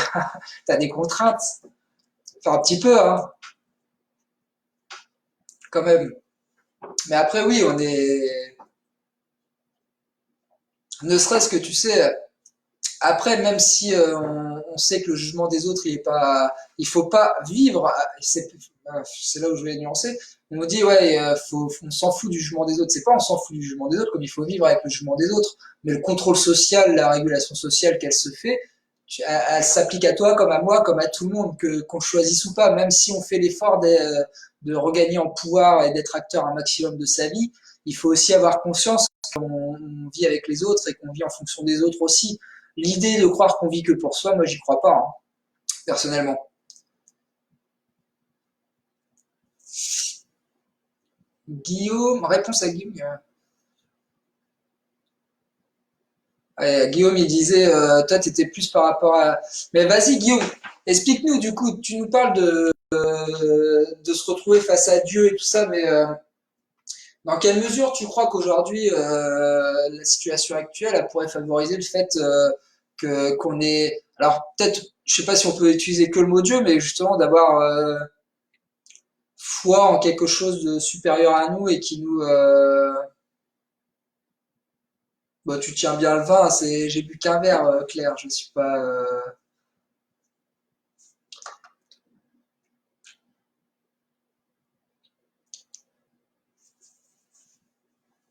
comme être face à Dieu. Qu'est-ce que tu entends par être face à Dieu? Ça m'intéresse, Guillaume. Se retrouver devant Dieu. Tu as un moyen de te retrouver devant Dieu sans être mort. Tu veux bien voir le chat? Bien. Regarde, elle va arriver. C'est parce que la caméra elle est pas assez bien. Non, mais le chat, je crois qu'il a envie de sortir. Il réclame plutôt pour sortir, puisque. D'ailleurs, je vais lui offrir un moment de liberté.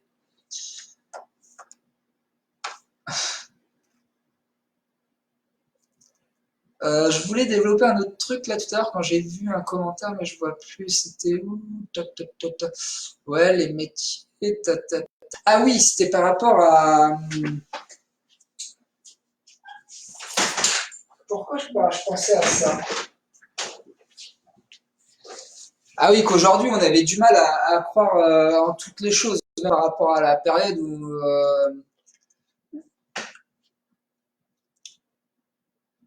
le divin en soi, tu parles, Cécilia, c'est pour répondre à Guillaume, ça, enfin par rapport à ce que je disais.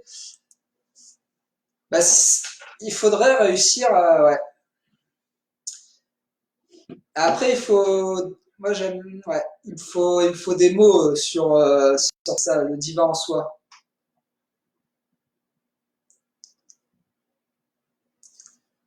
Moi, je trouve que c'est par rapport on peut récupérer notre capacité d'agir en tant qu'humain dans cette situation-là. Même déjà là, on en a récupéré en étant bouleversé dans nos repères et tout ça, on est obligé de faire un effort pour retrouver un équilibre. Après, j'essaye de trouver un fil pour justement me dire qu'est-ce qui ferait que les gens ils seraient, euh, ils seraient obligés de vivre une expérience qui les fasse se mettre face à eux-mêmes vraiment. Et je sais pas, je sais pas, comme nous, le confinement, franchement, on le vit vraiment de manière particulière en France. Hein. On l'a pas vraiment, on vit pas le confinement comme en Italie ou en Chine ils l'ont vécu. Nous, on peut encore se déplacer, on peut encore discuter avec nos voisins, on peut encore, enfin, c'est pas le confinement chinois où les Chinois, par exemple, ils n'avaient pas dans les magasins au début. À un moment donné, il y avait des barrières de 2 mètres à la sortie des quartiers et on leur apportait des cartons de ravitaillement et c'était le seul endroit où ils pouvaient se déplacer. Et c'était enfermé tout le temps et eux, ils vivent pas, enfin voilà, c'est pas les mêmes conditions de vie. Pareil, j'ai vu une photo aussi et pareil, aujourd'hui, j'ai eu une réunion avec mes collègues et qui me parlaient que plusieurs personnes âgées, ce qu'on vivait aujourd'hui, ça leur renvoyait justement le confinement qu'ils ont vécu en 41. Et quand en 41, quand ils étaient confinés dans les caves et tout ça, et qu'il y avait les bombardements et qu'il y avait ces choses-là. Et on se disait justement que nous, notre confinement, on a la belle vie quand même. On n'a pas on a un danger qui est insinueux parce qu'on le voit pas et tout ça. On se sent en sécurité chez nous. Et c'est différent, je pense, que quand tu es dans une situation de guerre avec un danger de mort aussi pareil, avec des bombes, des soldats, tu sais pas trop comment ils vont réagir et tout ça, ça va être... En Normandie, on ne vit pas non plus le confinement comme dans le Grand Est. Non, je ne crois pas. Tu veux dire, Claire, que dans le Grand Est, ils sont confinés plus strictement, peut-être? Ou par rapport à notre histoire, parce qu'en Normandie, on a pris cher avec... enfin, dans le Grand Est, ils ont pris cher aussi, hein. Ils ont dû... Bah oui, bah c'est vrai ce que je disais, Olivier, en 40, c'était différent encore le confinement. Et puis nous, on n'est pas encore avec ces... On n'est pas... on n'a pas... On mange à notre faim. Enfin, on peut aller faire nos courses quand même. On n'est pas non plus dans ce truc-là. Salut Stéphane, bienvenue. On est encore là. Du coup, ouais, ça, on vit pas la même réalité que déjà les Chinois quand ils ont été touchés. Et apparemment, ça repart un petit peu en Chine. Et d'ailleurs, on est déjà en train de parler de l'après, alors qu'on est en plein dedans encore, et qu'il y en a plein qui commencent à parler d'une deuxième vague. On connaît pas le rationnement non plus. Ouais, c'est plus angoissant dans l'Est parce que justement, c'est là où il y a plus de cas et que c'était assez horrible hein, là-bas. Enfin, ça a été rapide, très rapide au début. Du coup, ouais, et alors je voulais dire un autre truc sur... Stéphane, on va pas te faire de résumé de de tout ce qu'on a dit parce que c'est parti un peu dans tous les sens et que j'arrive pas trop à tenir le fil en plus. Repris sur le lieu de production très compliqué. Ah oui, t'as repris le travail toi, d'accord. Ah du coup tu retournes travailler. Eh bah dis, t'es courageux. Enfin t'es courageux. Je pense que t'as pas le choix. Du coup ouais, bah je sais pas si vous avez d'autres choses à dire sur lesquelles rebondir.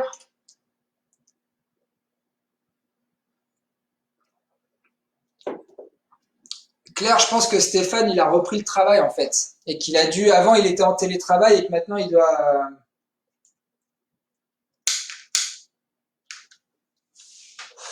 Vous voyez Fanny, il faut parler de l'après parce que ça se construit. Ça se construit et ça s'incarne aujourd'hui. Ça veut dire que justement aujourd'hui, bah justement, une des choses qu'on pourrait faire, c'est... et d'ailleurs, moi je vais le faire. Et, enfin, je vais le faire.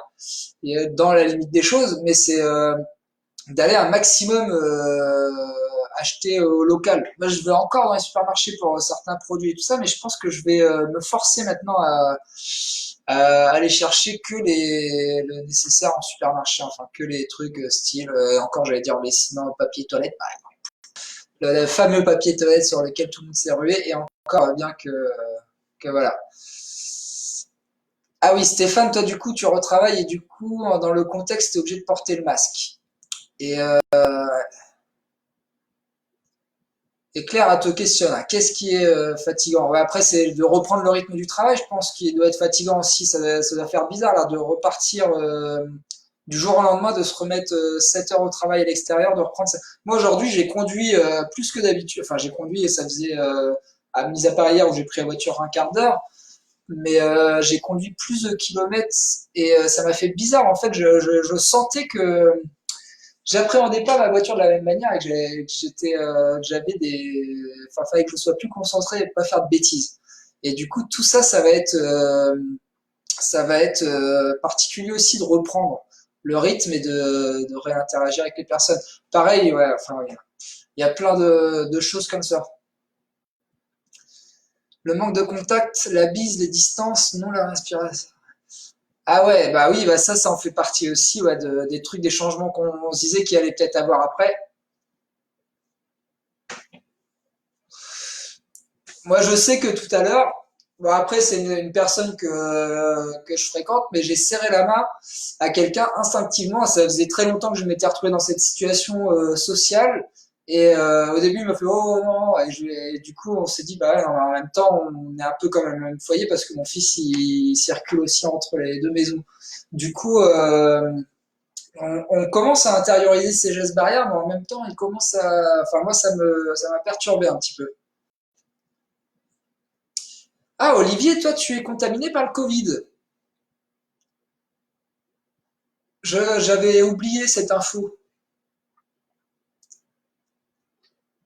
Ah oui, bah oui, et Stéphane, du coup, tu reviens aussi un petit peu avec cette peur et ce stress de contaminer la famille. Ouais. Ah oui, c'est vrai. Bah, je me cache plus tard pour fumer parce que j'aime pas trop fumer devant la caméra, mais du coup, tu m'as donné envie de fumer, Claire. Désolé.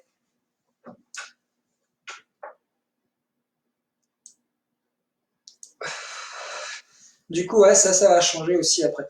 Moi, pareil, moi je travaille avec les personnes âgées à domicile, je vais les voir à domicile.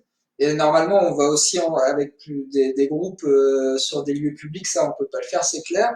Mais on va devoir aussi, ça va être bien particulier de retourner voir certaines personnes. Enfin, on va pas, là tout de suite, nous, on va pas retourner voir les personnes, on y va bientôt, mais avec le protocole qui est validé par un médecin pour être protégé et protéger la personne, forcément, parce que c'est des personnes fragiles. Et ça va être bien particulier, je pense. Mais on pense que c'est important aussi parce que nous, les personnes âgées qu'on va voir, elles vivent toutes seules.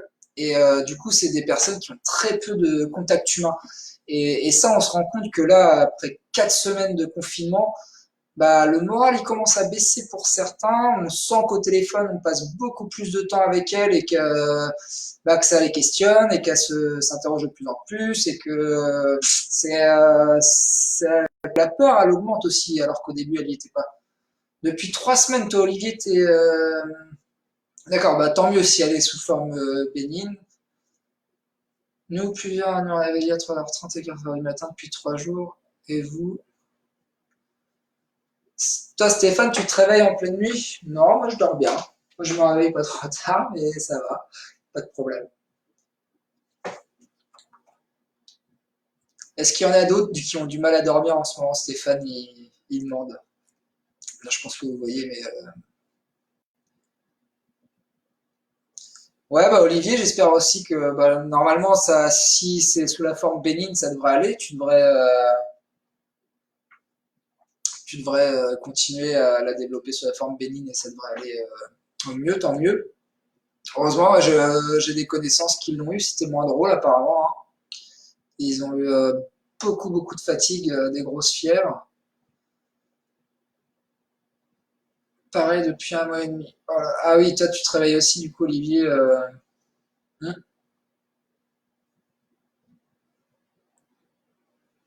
Tu parles de personnes qui se réveillent aussi la nuit. Bah du coup, ouais, le sommeil, il a dû. Et bah en même temps, ça serait pas étonnant que j'ai cru voir d'ailleurs des questionnaires autour du sommeil justement de personnes qui veulent savoir si le sommeil il a été perturbé ou pas pendant le confinement. Après, du coup, il y a plusieurs choses hein, qui peuvent rentrer en, en compte dans le sommeil. Déjà, le stress et l'angoisse, et si on a une personnalité plutôt anxieuse et tout ça par rapport aux événements, déjà, ça peut être un facteur de troubles du sommeil. Le fait de changer ses habitudes, c'est-à-dire que si on a complètement perturbé ses repères, ses heures pour aller se coucher, ses heures pour se réveiller, qu'on dort en plus en journée, qu'on fasse des trucs comme ça, c'est pas étonnant que le sommeil aussi il soit un peu perturbé le temps de retrouver un rythme correct. En termes d'activité aussi, si on dépense pas autant d'énergie qu'on le fait habituellement en restant tout le temps assis, nanana, ça peut aussi sûrement jouer sur le sommeil. La nourriture, ça peut jouer sur le sommeil. Là, je vois Fanny qui parle de la lune pour les influences lunaires. Il peut y avoir plein de choses hein, qui peuvent perturber le sommeil. C'est pas étonnant justement au regard de ces facteurs-là qu'il y ait des troubles du sommeil. Enfin des troubles, c'est peut-être le fort mot, mais qu'on soit perturbé dans son sommeil. De pain, 5 gouttes d'huile d'olive au poignet. Ouais, moi aussi pour le sommeil, en huile essentielle, je pourrais te conseiller, si je dis pas de bêtises, le lavandin super, une petite goutte derrière ton oreiller. Ça décontracte, ça te met dans des bonnes conditions pour dormir. Après, ouais, après tu prends de l'eau avec du sucre comme on fait aux enfants. C'est c'est pas mal. Après, ouais, la méditation, malgré la méditation, en même temps, ouais, ouais. La méditation pour le sommeil, dans quel sens ça pourrait t'aider? Ouais, méditer peut-être avant d'aller te coucher plutôt, Stéphane. Je sais pas si à quel moment tu vas méditer, j'ai pas vu exactement. Salut Virginie, 3 heures depuis. Toi, tu t'endors à 3 heures, vas-y, mais en plus, t'as beaucoup d'enfants, alors tu dois te réveiller très tôt, tu dois pas être en grande forme en ce moment, Virginie. À moins que tu puisses faire des siestes et que Julien il soit sympa pour réussir à garder le silence à la maison. Après, il y a aussi les écrans. L'écran avant je sais plus si c'est 1 heure ou 2 heures avant d'aller se coucher, c'est pas mal de pas trop stimuler son cerveau. Ah oui, tu médites, tu te réveilles, tu fais ta méditation après de te réveiller. Et peut-être essaye de méditer avant d'aller te coucher. Déjà, peut-être que ça peut, j'en sais rien, peut juste favoriser le terrain de l'endormissement et du sommeil, j'en sais rien. Et après, nous, même si on est adulte, moi je vois ça par rapport aux enfants, parce que j'ai eu plusieurs exemples là d'enfants qui rêvent de choses qu'ils vivent la journée.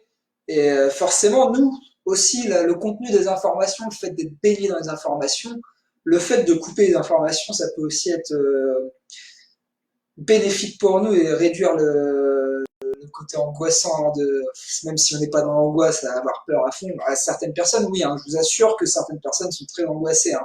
Notamment chez les personnes âgées, il y a des personnes, elles sont vraiment dans la peur hein, du virus et tout ça. Mais nous, même si on n'est pas dans cette angoisse et tout ça, ça peut apporter, ça peut nous amener à travailler mentalement un peu plus. Il a suffi de lui ouvrir la porte. Bah, bon courage, Claire, pour la sortie du chien et fais-nous des belles photos nocturnes. Tu te lèves, t'as rien, qui me pose vu l'actualité. Ah, et Virginie, est-ce que toi tu médites un petit peu, par hasard? That is the question. Ça peut t'aider hein, pour tout ça aussi, la méditation. Après, des méditations plus spécifique, par exemple, mais moi, la méditation de pleine conscience, hein, forcément, je vais plutôt la proposer. La méditation de pleine conscience, ça peut t'aider à gérer les douleurs. C'est pas ce qui va te faire disparaître les douleurs, mais en tout cas à gérer les mécanismes mentaux qui accompagnent la douleur, parce qu'il y a aussi du mental qui se joue et qui accompagne les douleurs et qui vont, par exemple, les mettre au premier plan et notamment en gardant l'attention sur notre douleur, ça peut les intensifier, tout ça. Et on peut jouer on peut jouer dans le sens réguler la perception de notre douleur plutôt.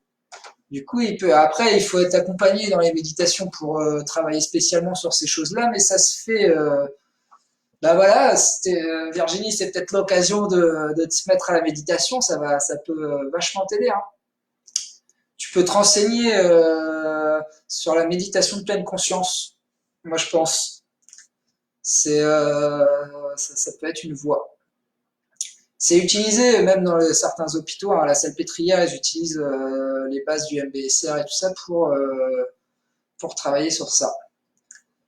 À bientôt, Claire, merci d'être passée. Oh, j'ai pas vu les signes de diffusion dans ta chambre, hein, orange, si sinon existe, énergie chaude. Ouais, toujours sur les huiles essentielles. Sinon, il y a aussi des trucs à diffuser, ouais, en huile essentielle, comme a dit Nathalie, elle a tout à fait raison. Et après, plus les autres trucs, éviter les. Après aussi la nourriture, sur la nourriture, je crois que c'est des trucs, pas manger trop de viande le soir, enfin pas manger de viande le soir, ou peut-être pas la viande rouge, je sais plus, enfin il y a un truc autour de la viande aussi pour. Et après, bah, Virginie, si tu veux te mettre à la méditation, je pense que tu peux avoir des personnes autour de toi aussi qui peuvent t'aider à faire tes premiers pas dans la méditation. Bon, voilà, je sais pas si vous voulez qu'on parle d'autre chose. Là, c'était vraiment improvisé, hein. On est entre la toux et le sommeil, là, non? Pourquoi non? J'avais pas vu Fanny qui parlait de trucs pour la toux. Ah, ce que Guillaume il dit pour la toux, une cuillère à café d'épines et de pain en décoction. Pour la toux, moi, j'ai pas, par moi, je mets du miel avec un petit peu un tout petit fond de lait quand j'en ai.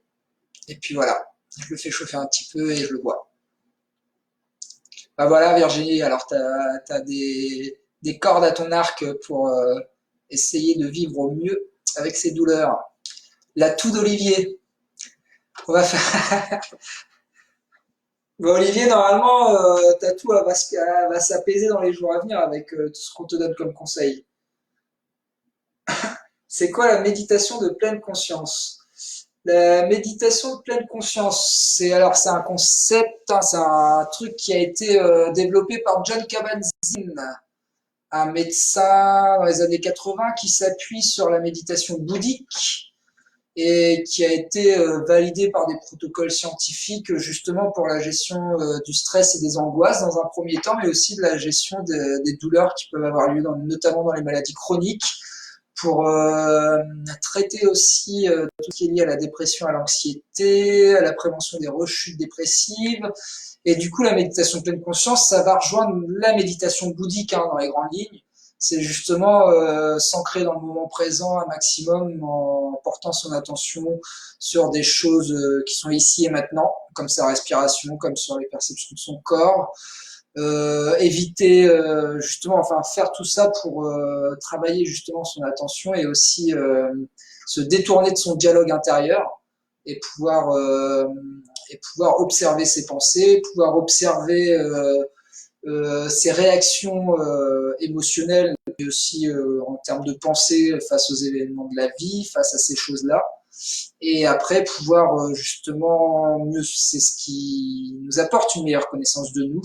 Et tout ça, il y a plein d'exercices et il y a un protocole à suivre, hein, c'est un protocole qui est pareil dans le monde entier. C'est sur 8 séances et qui développe les mêmes exercices avec les mêmes thèmes et tout ça. Et du coup, à Rouen, on a 2 intervenants, si ça t'intéresse, Stéphane. T'as Valérie Dartinet-Chalmé, qui a Facebook, que tu peux joindre par elle. Et il y a un autre gars qui s'appelle Axel, je sais pas comment, qui le fait aussi. Et puis même, je crois qu'il y en a une troisième. Mais moi, je te conseille vivement Valérie, que je connais, avec qui je l'ai fait et qui est super. Du coup, c'est le petit coup de pub. Mais du coup, moi, je sais que quand je parle de méditation sur le groupe, je parle souvent de celle-ci. Après, on parle pleine conscience, c'est une notion en plus qui est pas mal questionnée. Comme à la base, ça vient de l'anglais mindfulness, et du coup, la traduction française, où tout le monde s'était mis d'accord, c'était pleine conscience. Il y en a qui pourraient dire présence attentive ou qualité d'attention. En fait, c'est être présent aussi, tout simplement. Par exemple, je suis en train de faire la vaisselle, j'ai conscience des différentes perceptions corporelles qui se jouent pendant le fait que je fasse la vaisselle. Je ressens le savon, je ressens l'odeur du savon, mais je suis aussi conscient de mes pieds qui touchent le sol, de peut-être mes genoux, peut-être de mon pull qui touche les choses. Je suis conscient de mes mouvements, du coup je maîtrise parfaitement mes mouvements parce que je suis pleinement présent quand j'effectue tout ce que je fais. Je prends conscience de la température de l'eau, de tout ça. Enfin, c'est des exemples. Quand tu montes les marches, tu as conscience de tout ce que ça impulse, les mouvements articulatoires, la respiration qui change de rythme, ces choses-là. Les sensations, si tu peux avoir. Enfin bref. Ouais, je te redonnerai ça, Stéphane, pas de problème. La page de... C'est Valérie, je vais vous l'écrire en commentaire. De suite. Valérie. Attendez, j'ai fait une faute. De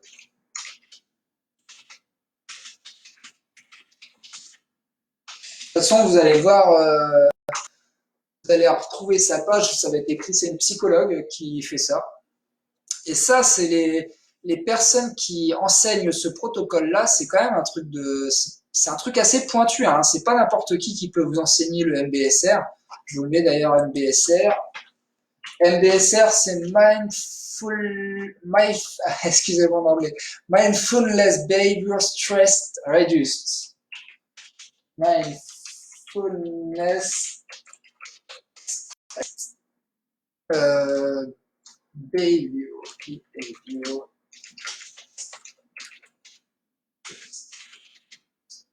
Un truc comme ça, je me trompe peut-être là sur le truc, mais c'est un truc comme ça. Et voilà. Ça, moi, je le recommande vivement. C'est un protocole thérapeutique, hein, quand même.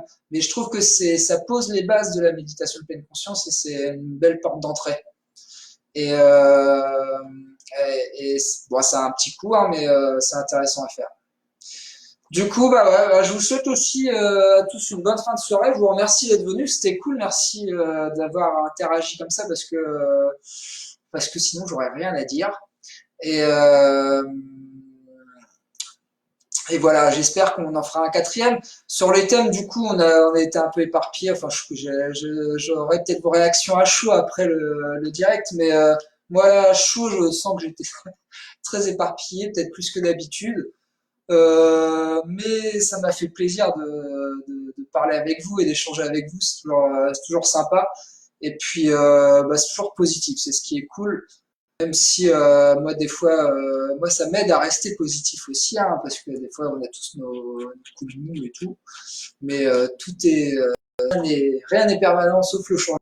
Du coup voilà, tout est l'émotion passagère, elle passe. Du coup, bah, je vous souhaite tous une très bonne soirée. Merci d'être venus. Merci Esmeralda, merci Stéphane, merci Virginie d'être passée, merci Pascaline, Stéphane, Olivier, Guillaume, il y a Fanny aussi qui est venue. Du coup, on n'a pas vu Nathalie qui d'habitude est là.